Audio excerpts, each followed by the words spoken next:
할렐루야. 네. 아, 참, 오늘은 그렇게 인사하면 안 되지.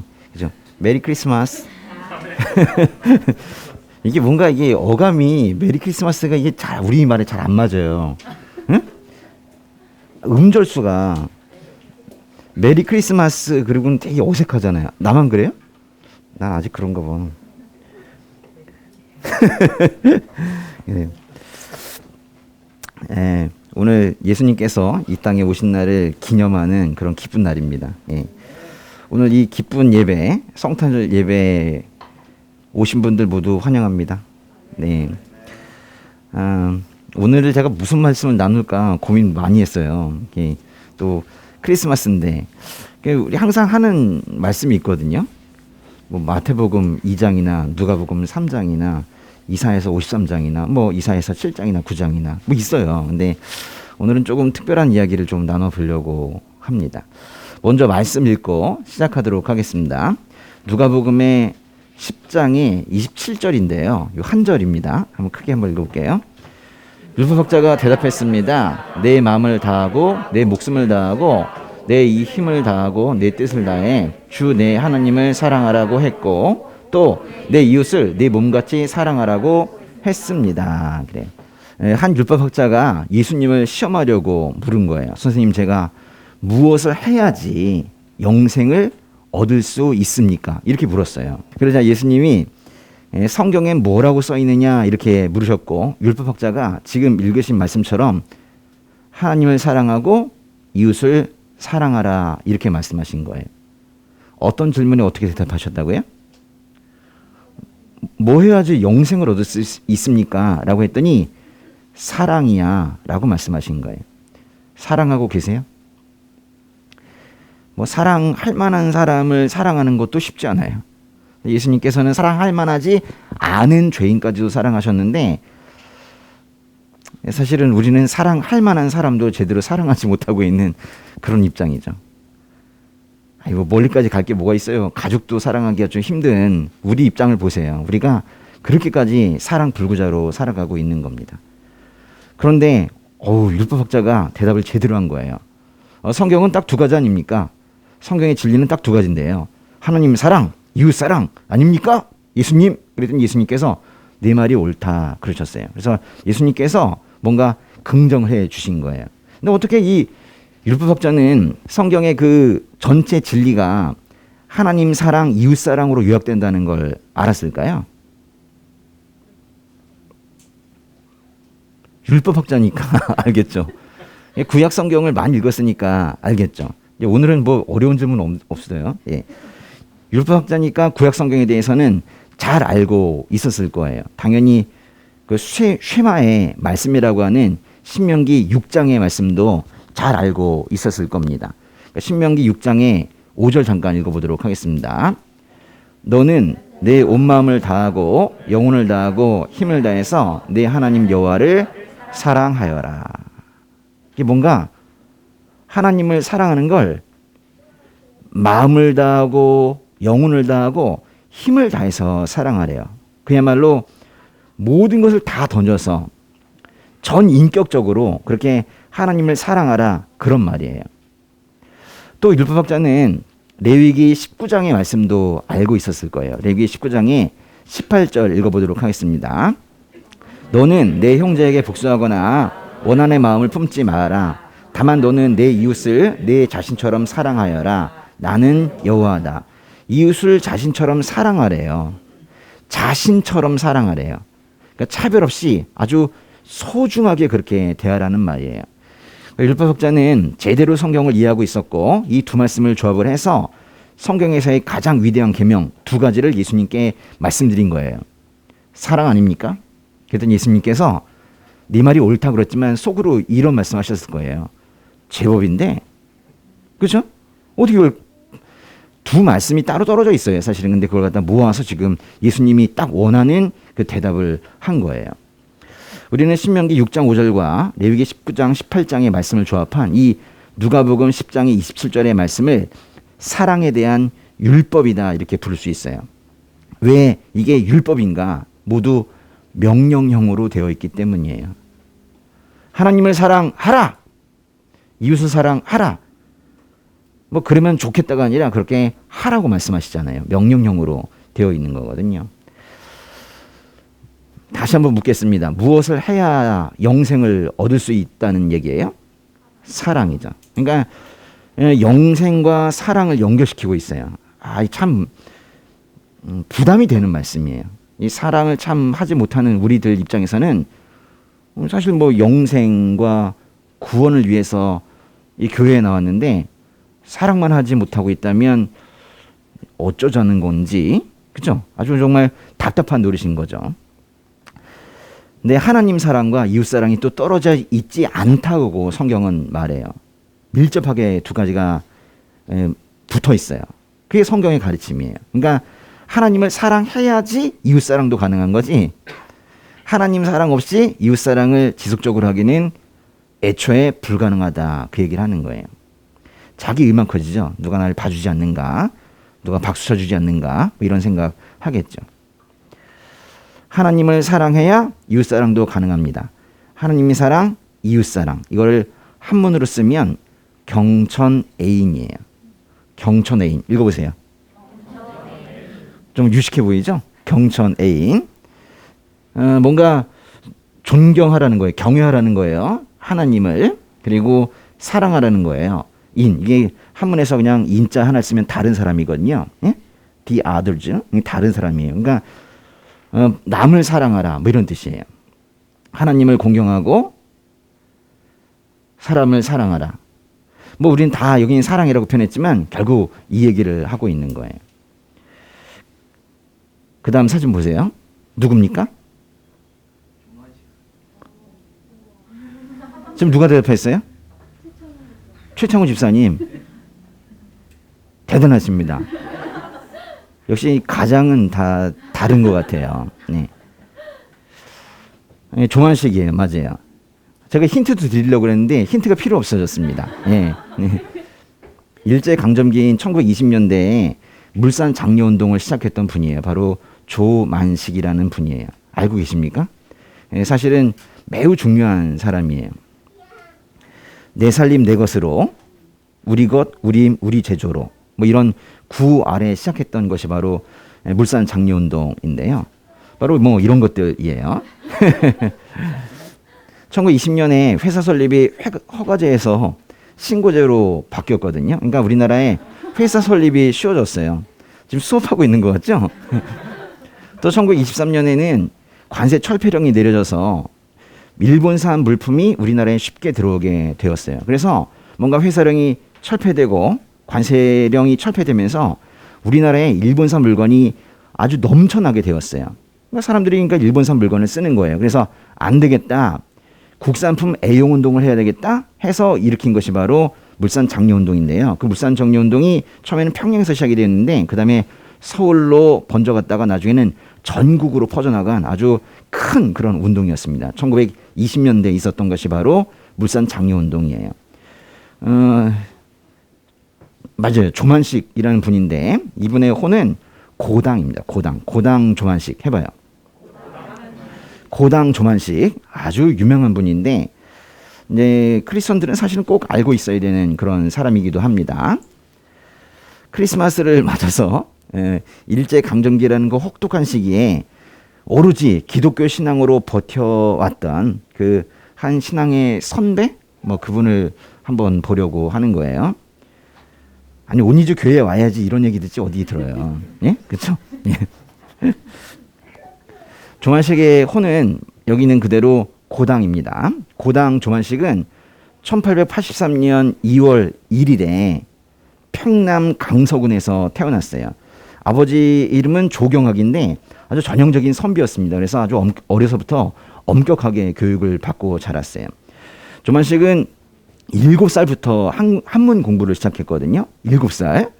그래서 14살 때까지 그 평양에 있는 서당에서 사서삼경 뭐 이런 걸 공부를 했어요.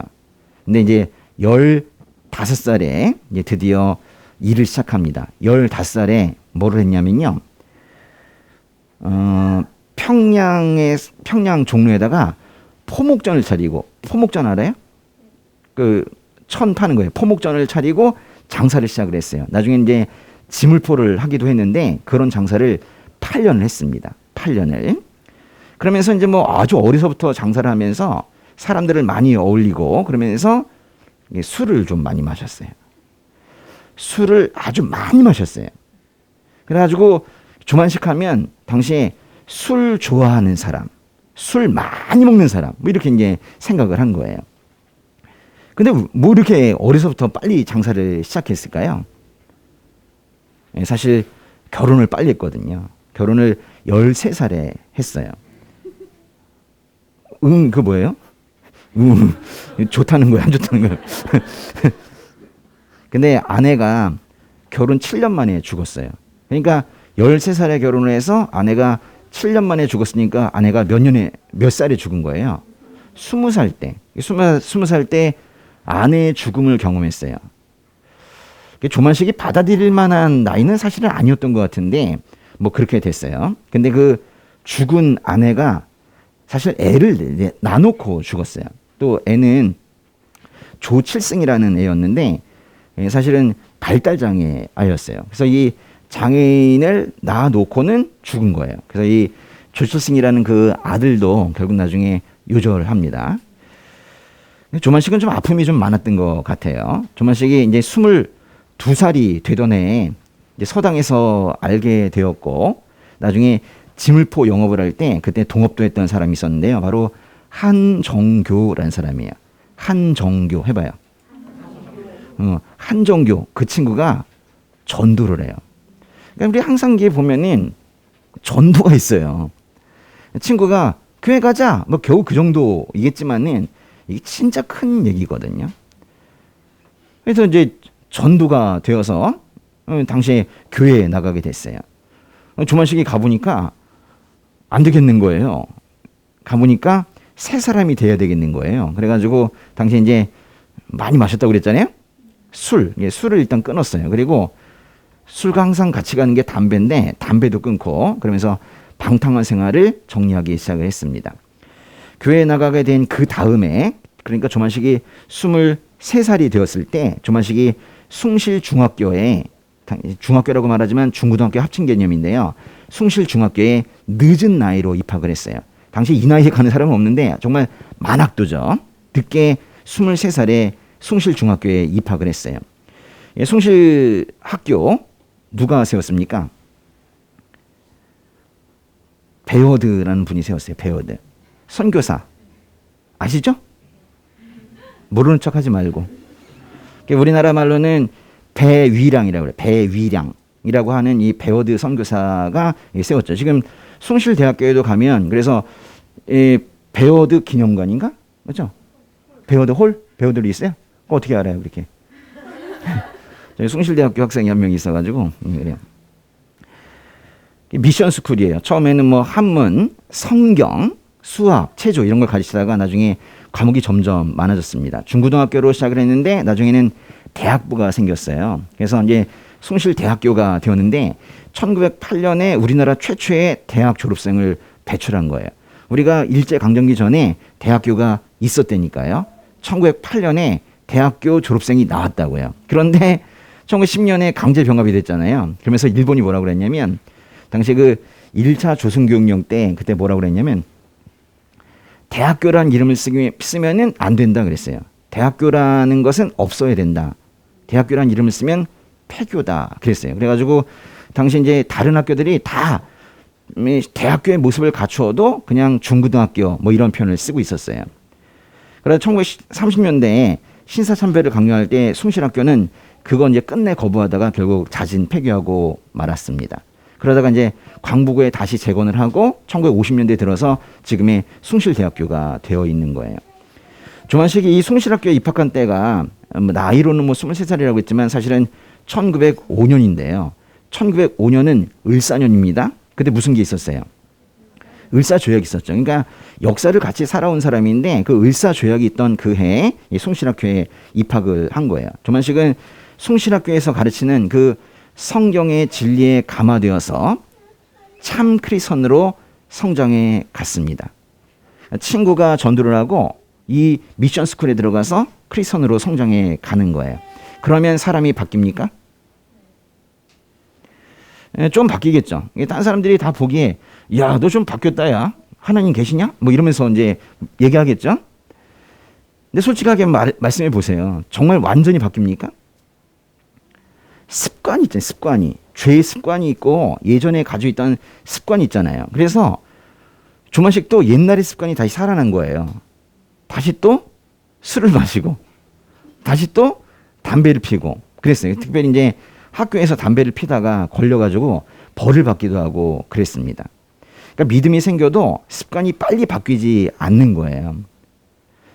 이건 뭐라고 그러지도 않아요, 저는. 왜냐하면 원래 그런 과정을 거치는 거니까. 그러나 계속 그러면 안 되겠죠? 예. 그런데 이제 1906년에 조만식이 크게 마음을 먹은 거예요. 내가 이렇게 살아도 되겠는가. 그래가지고 술과 담배를 완전히 끊었습니다. 그래서 1906년에 정말로 끊었어요. 그때쯤에 크리스천의 수가 폭발적으로 증가했어요. 1904년에 원산 대부흥이라는 게 있었고 1908년에 평양 대부흥이 있었는데요. 크리스천의 수가 정말 폭발적으로 증가했습니다. 그러니까 말하자면은 주님께서 1910년에 일제강점기라는 어두운 시기가 올 거를 미리 알고 계셨던 것 같아요. 그래서 그때 그 일제강점기 그 어두운 시기를 잘 견뎌낼 신앙인들이 많아야 되겠다. 그래서 1910년 이전에 아주 폭발적으로 크리스천들이 많이 증가한 거예요. 저는 그렇게 믿고 있습니다. 조만식은 숭실중학교에서 베어드 교장이 강조했던 하나님을 사랑하고 내 이웃을 내 몸처럼 사랑하라, 경천 애인하라, 이 가르침을 깊이 받아들이고 있었어요. 나 숭실학교에서 배운 거예요. 숭실학교의 그 베어드 교장은 현실주의적인 복음주의자였는데요. 이게 뭔 뜻이냐면 복음만 얘기하는 게 아니라 세상을 보는 거예요. 그러면서 말하자면 기독교의 진리를 행동으로 실천하며 살아야 된다라고 이렇게 생각하는 그런 사람이었었어요. 경천애인.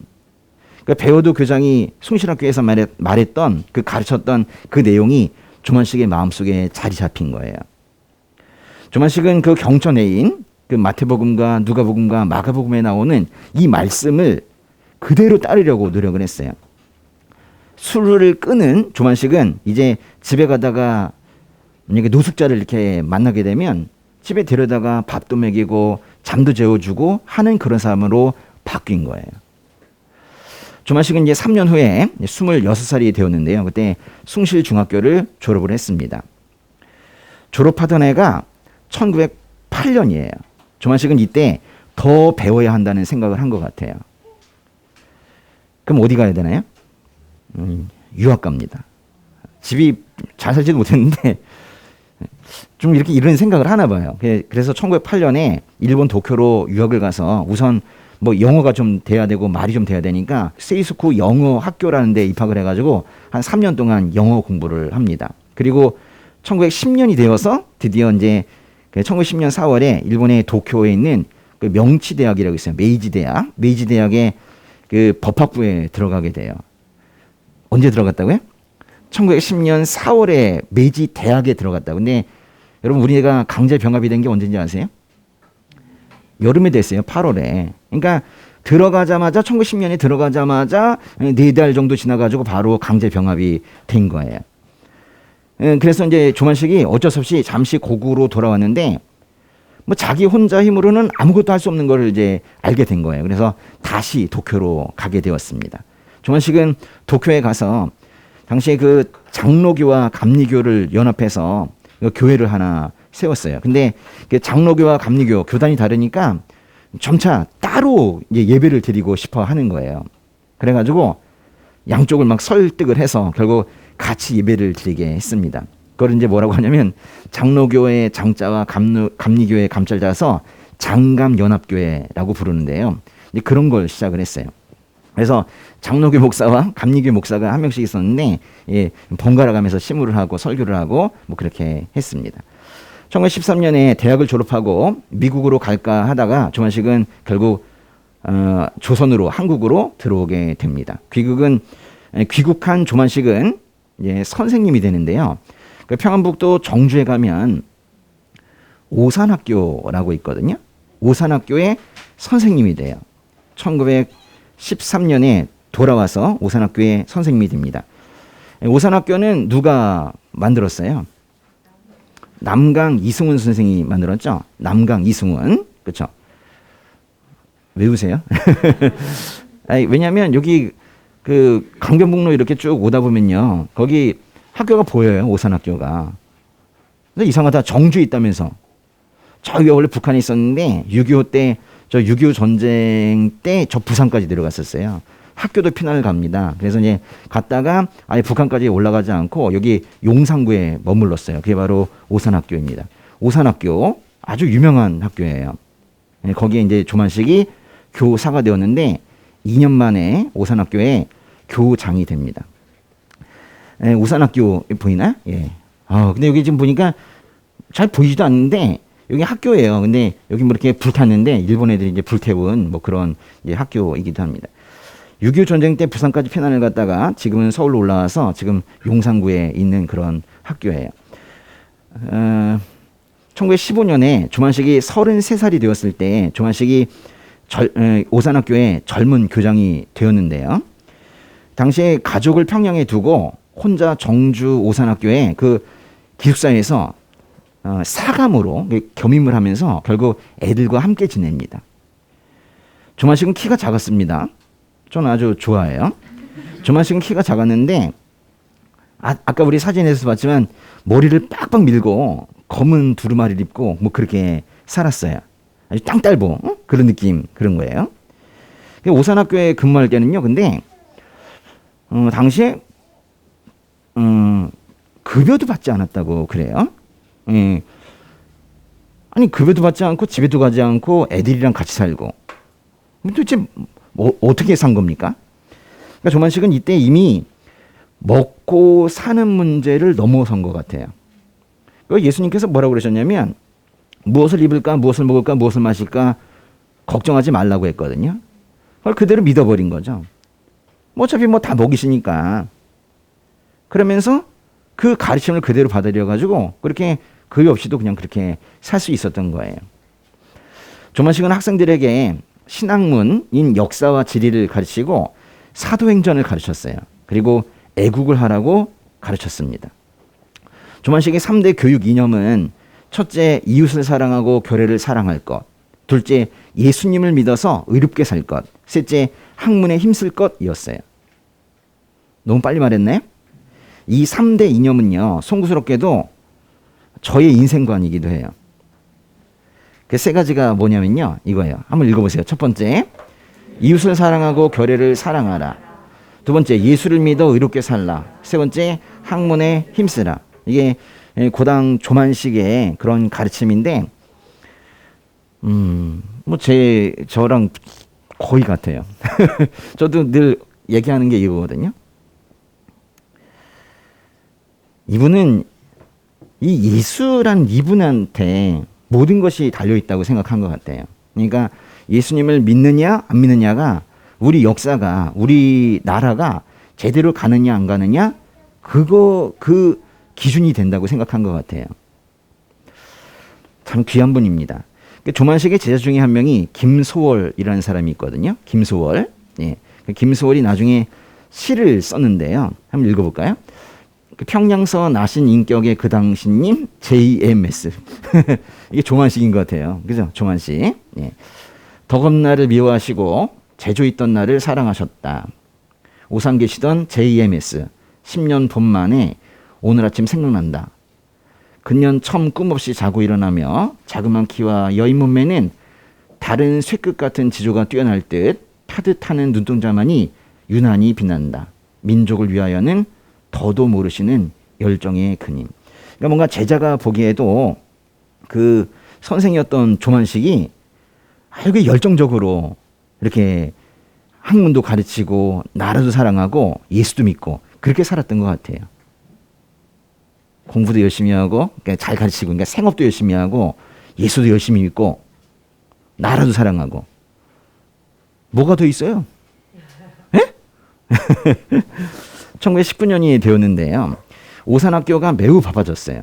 3.1 운동을 준비하는 전초기지가 되었거든요. 그래서 민족 대표 33인 중에서 기독교 대표였던 이승호는 당연히 바빴고 조만식도 평안 남북도 일대 연락 업무를 맡아서 매일 각지로 돌아다녔습니다. 당시에 3.1운동 직전에 사실은 오산학교를 퇴임을 했어요. 왜냐하면 더 이상 할 수 없다고 생각해서 하고, 근데 오산학교를 근거지로 해서 이제 만세운동을 준비를 한 거예요.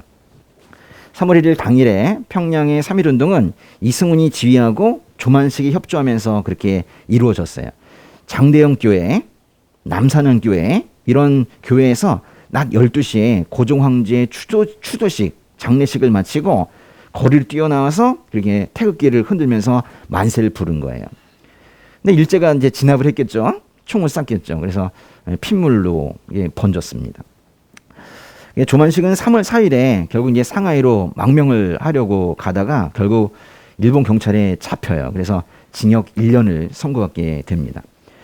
복역 후에 나와서 평양 YMCA 총무에 취임해서 이곳을 민족운동의 기지로 삼고 11년을 그 YMCA에서 일을 합니다. 조만식은 기독교 정신과 애국심을 하나로 묶어서 민족운동으로 승화시키려고 한 사람이에요.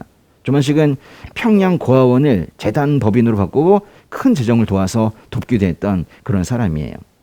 정말로 경천애인을 막 실천을 하면서 그렇게 살았던 사람인 거죠. 그와 거의 동시에 조만식은 평양의 산정현 교회, 무슨 교회요? 산정현 교회에 장로로 들어가게 됩니다. 장로로 취임해요. 조만식은 밀립대학 설립운동에도 참여를 했고 잠시 다시 오산학교 교장이 되었다가 나중에는 평양의 숭인학교 교장도 되는 그런 사람이에요. 신관회라는 단체가 있거든요. 신관회 평양 지회장을 맡아서 하기도 했었고 도서관도 만들고 체육관도 만들고 진짜 열심히 살았던 것 같아요. 1931년에 신관회 해체를 반대했지만 결국 신관회는 해체되고 맙니다. 그 다음에 1932년에 조만식이 조선일보사의 사장이 돼요. 언론사의 사장이 됩니다. 약 1년간 언론사 사장 역할을 하기도 했는데요. 이때에도 사남매는 그냥 평양에 두고 자기만 여관에서 머물면서 그렇게 일을 하기도 하고 그랬어요. 1936년에 조만식이 장로로 있던 평양의 산정현 교회에 새 목사님이 부임하셨습니다. 바로 주기철 목사님인데요. 이분 아세요? 주기철 목사님. 일사가고 주기철 목사님인데요.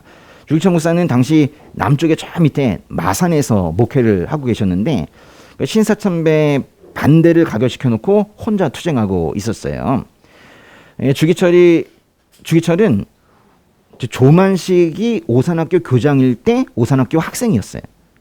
그러니까 이 사람은 학생이었고 조만식이 교장 선생님이었다고. 그런데 산정현 교회의 이전 목사가 사임을 해서 공석이 되니까 이제 새 목사를 초빙하기 위해서 조만식 장로가 주기철 목사를 찾아갑니다. 사실은 이제 교장 선생님이 학생을 찾아가는 건데 이때 이제 입장이 다른 거예요. 그러면서 전해지는 이야기로는 그 조만식 장로가 주기철 목사를 찾아가서 무릎을 꿇었다고 그래요. 주기철 목사는 왜 이러십니까, 선생님? 그러니까 이제 조만식이 예전에는 제가 선생이었지만은 지금은 저는 주의 종을 돕는 사람입니다. 그렇게 말했다는 거예요. 주기철 목사가 선생님이 와가지고 무릎을 꿇고 그렇게 요청을 하는데 안 갈 수 없죠. 그래서 갔어요. 산정원 교회에 부임을 했습니다. 예배를 드리고 있었는데요. 어느 날 조만식 장로가 예배 늦은 거예요. 늦게 온 거예요. 그래서 주기철 목사가 저 뒤쪽에 이렇게 들어오니까 거기 서서 예배 드리세요. 그랬다는 거예요. 조금 그래서 어떻게 선생님한테 근데 그랬다는 거예요. 하필 그날 이제 조만식이 또 이제 마지막 기도를 드리는데 그런 거예요. 주님, 애국한답시고 예배에 늦은 이 죄인을 용서해 주십시오. 그리고 주의 종의 마음을 아프게 한 것도 용서해 주십시오. 이렇게 기도했다고 합니다. 1936년에 주기철 목사가 부임하던 해에 천주교가 먼저 신사참배를 결의했고 1937년에는 감리교가 결의를 했고 1938년에는 장로교도 신사참배를 하기로 결정을 했어요. 다 넘어간 거예요. 그런데 주기철 목사와 이 산정원 교회는 끝까지 신사참배를 거부하다가 결국 주기철 목사는 투옥이 되었고 1944년에 결국 감옥에서 순교하셨습니다. 조만식은 주기철 목사가 없는 그 교회를 이끌면서 외로운 투쟁을 하다가 주기철 목사가 세상을 떠난 후에는 결국 산정교회도 문을 닫고 말았어요. 1937년에는요. 무슨 일이 있었냐면 1937년에 수양동우회 사건이라는 게 있었어요. 수양동우회 사건 혹시 들어봤어요? 많이 가르쳐야 되겠네요. 수양동우회 사건은 뭐냐면 수양동우회는 1920년대에 안창호 선생이 만든 건데 안창호 선생님도 크리스천입니다. 근데 이 수양동우회라는 것 자체가 크리스찬 그런 조직이에요. 근데 당시에 수양동우회를 강제 해산했던 그런 사건이 바로 수양동우회 사건이거든요. 이때 안창호 선생이 엄청 고문을 당해가지고 당시에 그 고문의 여파로 결국 이때 돌아가세요. 근데 이제 그 장례식에 그 안창호의 장례식에 이제 조만식이 가게 되는데요. 저기 그 망울이 거기다가 안창호 선생을 이제 묻고 이제 돌아오는 길에 조만식의 마음이 막 좀 이상해지는 거예요. 아, 내가 정말 뭔가를 해야 되겠다. 뭐 이런 생각을 한 것 같아요. 1945년 8월에 광복이 됐는데요. 뭐 광복을 예상은 했지만은 생각보다 너무 빨리 찾아온 거예요. 그래서 조만식이 급하게 예전에 신간회라는 그 조직에서 활동했던 사람들을 모아서 조선 건국준비 평남위원회라는 걸 만들었어요. 조선 건국준비 평남위원회, 북한에 만든 건데요. 건준 평남위원회는 그 방송을 통해서 평양 시민들에게 치안 유지에 협조해 줄 것을 호소를 하고 조만식을 대표로 추대했습니다. 8월 18일에 평남도청에서 그 일본국 항복 조인식이 있었는데 그때 뭐 조만식이 같이 참관하기도 하고 그랬어요. 그러니까 뭔 뜻이냐면 광복 직후에 북한에 가장 인기 좋았던 사람은 오히려 우파 조만식이었다고요. 김일성이 아니었다고. 근데 그 직후에 갑자기 소련군이 북한에 진주를 하면서 조만식의 뜻이 무너지고 만 거예요. 38선을 기준으로 남북이 갈라지면서 소련은 공산주의자 현준혁을 부위원장으로 조만식을 위원장으로 해서 평남정치인민위원회라는 걸 만들었는데요. 아직은 뭐 정부가 없었기 때문에 이게 실제 정부 역할을 했어요. 근데 부위원장이었던 현준혁이라는 사람이 그해 그러니까 1945년 9월 28일 대낮에 평양시청 앞에서 테러를 당해서 죽어요. 그리고 그 자리로 다시 들어온 사람이 바로 김일성이라는 사람이에요. 조만식은 한반도를 공산화하려는 그 소련과 공산주의자들의 의도를 알게 된 거예요. 더 이상 그들과 같은 길을 갈 수가 없는 거예요. 그래서 조만식을 따르던 우익들은요, 상당 부분 남쪽으로 내려갔어요. 여기는 안 된다 싶은 거예요. 왜냐하면 소련이 완전히 그 북한을 자리 잡고 있었기 때문에 그 마치 뱀이 또아리 튼 것처럼 그렇게 자리 잡고 있었기 때문에 자유를 원했던 사람들은 남쪽으로 내려간 거예요. 그래서 이제 미군정도 그렇고요. 남쪽에 있던 다른 사람들도 그렇고 조만식에게 연락을 해서 남쪽으로 내려와라, 내려오세요. 뭐 이렇게 얘기를 했는데 그러면서 왜 그 공산주의자들 사이에서 왜 적진에 계십니까? 뭐 그랬지만은 조만식은 가지 않았어요. 조만식은 광복이 되던 그해 11월에 북한의 우익정당을 하나 만드는데요. 사실 뭐 북한에다가 광복 직후에 이미 소련이 꽉 잡고 있고 김일성이 들어온 그 북한에 우익정당을 만든다는 것 자체가 날 죽여달라 뭐 이런 얘기나 마찬가지인데 우익정당 조선민주당이라는 걸 만들어요. 소련군의 방해와 압력에도 불구하고 조선민주당의 그 당원은 창당 몇 달 만에 50만 명이 됩니다. 아주 인기가 좋았어요. 북한에서 만약에 대통령 선거를 그냥 했다면 조만식이 대통령이 됐을 거예요. 근데 김일성이 온 거죠. 1945년 12월이 됐습니다. 그러니까 광복되던 해 말이 되었는데요. 소련의 모스크바에서 미국, 영국, 소련 그 3국의 외교부 장관들이 모여가지고 회의를 합니다. 모스크바 삼상회의라고 하는데요. 그 결과 미, 영, 중소 4개 국가가 이 한국이라는 나라를 최대 5년간 신탁 통치하겠다고 결정을 내려요. 우리는 즉각 독립을 원했는데 또 다른 강대국들이 와서 우리를 5년 동안 통치한다고 하니까 우리가 반대를 했죠. 남쪽에서도 대대적인 신탁 통치 반대 운동이 있었는데 좌익은 처음엔 반탁하다가 나중엔 찬탁으로 신탁통치 찬성으로 전환을 하게 됐어요.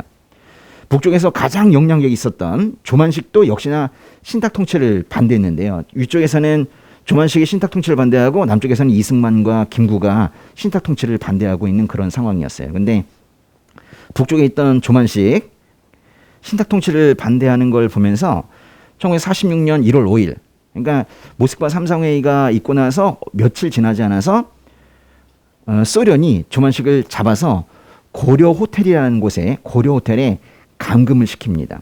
그래서 아내와 아들 등의 아주 최측근 말고는 조만식을 볼 수 없도록 그렇게 했어요. 그리고 그 어디론가 다른 곳으로 이송이 되었고 조만식을 시중들던 그 아들과 사위는 아우지 탄광으로 끌려갔다는 소문이 들렸어요. 그 뒤로 조만식의 죽음에 대해서는 몰라요. 뭐 여러 가지 주장이 있지만은 진짜로 어떻게 돌아가셨는지는 아무도 알 수가 없습니다. 그냥 사라졌어요. 다만 가장 유력한 설은 1950년 6.25 전쟁이 일어날 때 북한군이 유엔군에 밀려서 평양에서 철수할 때 그때 이제 조만식을 죽이고 총살하고 갔다 뭐 그런 얘기가 있죠. 많은 사람들이 심지어는 미군정도 조만식에게 거기 왜 있냐 남쪽으로 내려와라 남쪽으로 내려와라 뭐 이렇게 했는데 내려오지 않았어요. 조만식이 뭐라고 그랬냐면 내가 어떻게 북쪽에 1천만 동포를 버리고 가느냐. 살아도 북한 동포와 같이 살고 죽어도 북한 동포와 같이 죽겠다. 그렇게 하면서 공산주의자들로 가득 차 있는 그곳에 홀로 남아 계시다가 결국 죽임을 당한 거예요. 마침내 남과 북이 하나가 되는 그런 뭐 통일국가를 조만식도 꿈꿨을 것 같아요. 근데 그런 소망이 분명히 있었겠지만 그것보다는 눈에 보이는 현실에 대한 자각도 이랬을 거예요. 북한 거기 자기가 머물면 죽는다는 거 몰랐겠습니까? 몰라서 몬 게 아니에요. 죽을 걸 알면서도 머물고 있었던 거죠. 고당 선생을 아는 많은 사람들은 그래서 그가 죽음의 십자가를 스스로 줬다 그렇게 말해요. 어떻게 조만식 선생은 그렇게 할 수 있었겠어요? 남쪽으로 피난을 오려면 올 수 있었거든요. 근데 그쪽에 죽는 걸 알면서도 어떻게 그렇게 그쪽에 남아 있을 수 있을까요? 사회적으로 인정받지도 못할 뿐만이 아니라 죽음의 위협이 있는 그곳에 머물 수 있었던 것은 아마도 23살에 숭실 중학교에 들어갔을 때 배어두 교장 선생님께서 가르쳐 주신 그 경천 애인이라는 그 가르침 있죠. 사실은 뭐 예수님의 가르침인데 그거 힘인 것 같아요. 그게 이 마음속에 있었기 때문에 평양에도 남아있을 수 있었던 거예요. 십자가 죽음을 다 아시면서도 예루살렘에 입성하신 예수님의 삶을 본 거예요. 베어드 교장은 늘 그렇게 가르쳤어요. 하나님을 사랑하고 이웃을 내 몸처럼 사랑하라. 이게 한문으로 쓰면 뭐라고요? 경천 애인이라고요. 하나님을 사랑하라, 이웃을 사랑하라, 실천하라. 이웃이 어디에 있어요? 그 선한 사마리아인의 비유에서 보면 누가 나의 이웃입니까? 쓰러진 자죠. 쓰러진 자들은 다 이웃이 되는 거예요. 그러니까 쓰러진 자들이 있는 곳에 가면 여러분이 환영을 받을까요? 여러분이 이제 조금 뭐 돕겠다고 쓰러진 자들이 있는 곳에 이제 간 거예요. 조만식이 북한에 있었던 것처럼 여러분이 그런 자리에 간 거예요. 그러면 여러분이 환영을 받겠느냐는 거예요. 그렇지 못할 수도 있습니다. 뭐 환영 받을 수도 있죠. 안 될 수도 있고. 그건 모를 일이에요. 근데 환영 기대하고 가면 안 되는 거죠. 그러니까 이웃을 사랑하겠다고 여러분이 발을 내딛었는데 그곳에 있는 여러분에게 그 땅이 시련의 땅, 치욕의 땅이 될 수도 있어요. 내가 괜히 이쪽으로 왔나? 뭐 이런 생각이 들 수도 있죠. 제가 그래도 오늘 드리고 싶은 말씀은 뭐냐면 사실 좀 부담이 되는 말씀이긴 한데 그래도 거기 머무시라는 거예요. 그 치욕의 땅에 그 힘든 그곳에 머무시라는 거예요. 어딘가에 가면 가슴이 가장 아프다. 거기만 생각하면 그냥 눈물이 막 난다. 그러면 그곳에 오히려 머무셔야 돼요. 그것이 바로 사명의 땅이거든요. 그것이 여러분의 사역지예요. 그러니까 어디 가면 기쁘다. 아니야. 거긴 딴 사람이 가도 돼요. 근데 이제 어디를 생각하면 너무 가슴이 아프고 이 가슴 아픈 정도가 정말 아리는 거 있죠. 이 오장육부가 아리는 뭐 그런 느낌이 든다 하면 거기에 머무셔야 돼요. 그게 이제 십자가를 지는 거예요. 예수님께서 그렇게 말씀하셨잖아요. 나를 따라오려거든 각자 자기의 십자가를 지고 나를 따르라 그랬어요. 각자 십자가가 있는 거예요. 그렇기 때문에 십자가를 진다는 거는 선택사항은 아니에요. 그 크리스천이 된다는 건 따라올 사람은 따라와라 이게 아니라 각자 자기 십자가를 지고 따라오라고 말씀하신 거죠. 따라가는 건 당연히 따라가는데 각자 자기 십자가가 있어야 된다는 거예요. 그러니까 진정한 크리스천에게는 그 섬김으로 오는 고통과 멸시가 있을 수밖에 없는 거예요. 아니 섬김이 그냥 기쁘기만 하겠습니까? 몸도 힘들어요. 시간도 없고. 그렇잖아요. 어떤 때는 뭐 재정도 부족하고 막 그렇다고. 그래도 그렇게 하는 거예요. 아마도 주님께서 조만식에게 맡긴 땅은 북한이었던 것 같아요. 우리에게 맡겨진 땅은 어딜까요? 각자 좀 생각해 보세요. 근데 제 얘기를 하면은 저에게 맡겨진 땅은 여기인 것 같아요. 노량진. 노량진이 저에게 맡겨진 땅인 것 같아요. 사실 저희가 노량진을 벗어나 보려고 몇 번 노력했었거든요. 안 돼요. 제가 여기 20살 때 와가지고 지금까지 계속 있습니다. 제 삶의 거의 대부분을 여기서 지금 있는 건데 고등학교 졸업하고 바로 오게 된 게 바로 이 노량진이에요. 여기 오면 많은 공시생과 재수생들이 있습니다. 제가 처음에 여기 왔을 때는 재수생이 한 명으로 이제 왔다가 지금은 공시생을 가르치는 일로 지금 이곳에 계속 있는 거예요. 그리고 자꾸 다른 데는 정리하게 돼요. 정말 올해는 다 정리하게 됐어요. 저희 의지와 상관없이 다 정리하게 됐어요. 이 노량진에만 자꾸 눈이 가게 돼 있어요. 그리고 이제 벌써 25년이 지난 거예요. 여기 노량진에 온 지가. 이 노량진은 저에게 정말 끊을 수 없는 뭔가가 있는 지역이에요. 근데 지금 이렇게 노량진에서 사역할 수 있게 해주셨잖아요. 이게 너무 감사한 거죠. 그러니까 제가 이제 뭐 임지를 받아가지고 어디 뭐 다른 교회에 뭐 그런데 이렇게 만약에 가게 됐다. 알지도 못하는 곳에. 그렇게 하지 않으시는 거예요. 아마도 이곳의 학생들을 보면서 이 노량진 땅을 보면서 제가 그 남모르게 흘렸던 눈물들이 있는데 그거를 이제 주님께서 보고 계신 것 같아요. 그러면서 너는 이곳에 있어라 그렇게 말씀하시는 것 같아요. 괜히 내 얘기를 했네요. 각자가 그런 게 있는 거예요. 근데 만약에 그게 만약에 없다면은 저는 가슴 아픈 데가 한 군데도 없는데요. 그렇다면 이게 굳은 거야. 굳은 게 경화된 거예요. 이게 좀 풀어야 돼. 눈물은 당연히 나야 돼요. 계속 눈물이 나면 좀 이상하겠지만은 어디를 생각하면 눈물이 나야 된다. 그게 만약에 가정이면 가정일 수도 있고 어떤 땅이면 땅일 수도 있고 어느 회사면 회사일 수도 있고 어떤 사람이면 그 사람일 수도 있어요. 그거를 자꾸 벗어나려고 하지 마세요. 해도 안 돼. 예, 저도 노량진 벗어나 보려고 몇 번 했는데 안 돼요.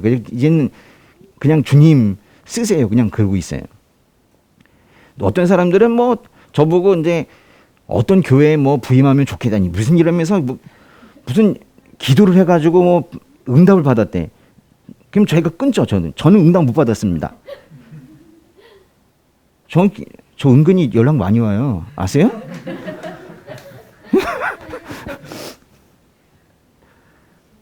왜냐하면 이곳을 이제 주셨다고 생각하니까 저는 이게 계속 있는 거예요.